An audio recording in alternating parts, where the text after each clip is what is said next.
నారాయణ సమారంభాం శంకరాచార్యమధ్యమాం అస్మదాచార్యపర్యంతాం వందే గురు పరంపరాం.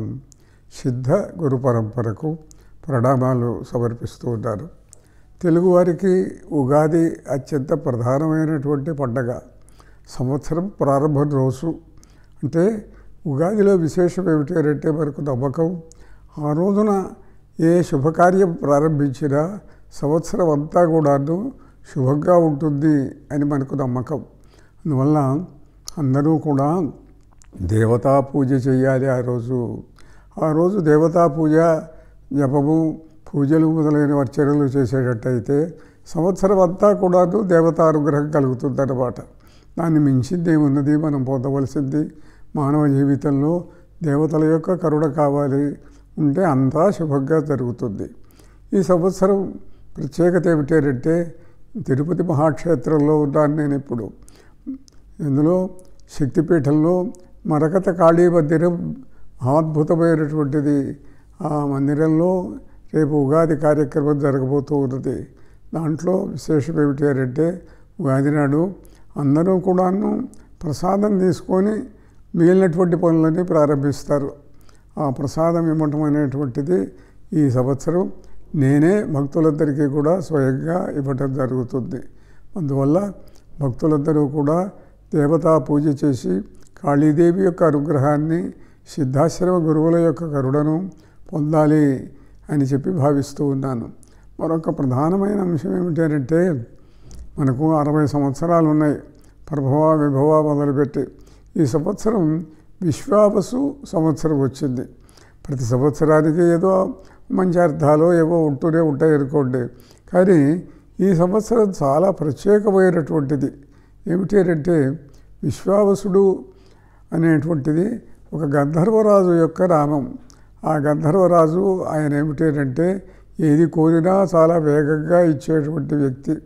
ముఖ్యంగా ఏమిటి అంటే వివాహం కావలసినటువంటి వాళ్ళు విశ్వావసుడి యొక్క మంత్రాన్ని కనుక జపించేటట్టయితే కోరిన వాళ్లతో తొందరగా వివాహం అవుతుంది ఆ మంత్రశక్తి వల్ల అని చెప్పి మనకు మంత్రశాస్త్ర గ్రంథాలు తెలియజేస్తూ ఉంటాయి.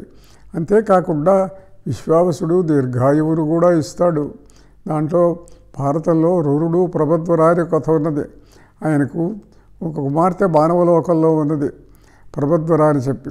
ఆ అమ్మాయి పాము కాటుతో మరణించింది. ఆయనేమో ఎక్కడో గంధర్వలోకంలో ఉన్నాడు. దేవతలకు అక్కడక్కడ సంతానం కలుగుతుంది, కానీ మేనక మొదలైన వాళ్ళు ఇక్కడ విడిచిపెట్టి వెళ్ళిపోతూ ఉంటారు దేవలోకానికి. అట్లనే ఈ అమ్మాయి కూడా భూలోకంలో ఉన్నది. ఒక మహర్షి పెంచాడు. ఆ అమ్మాయిని కొంతని ప్రేమించాడు.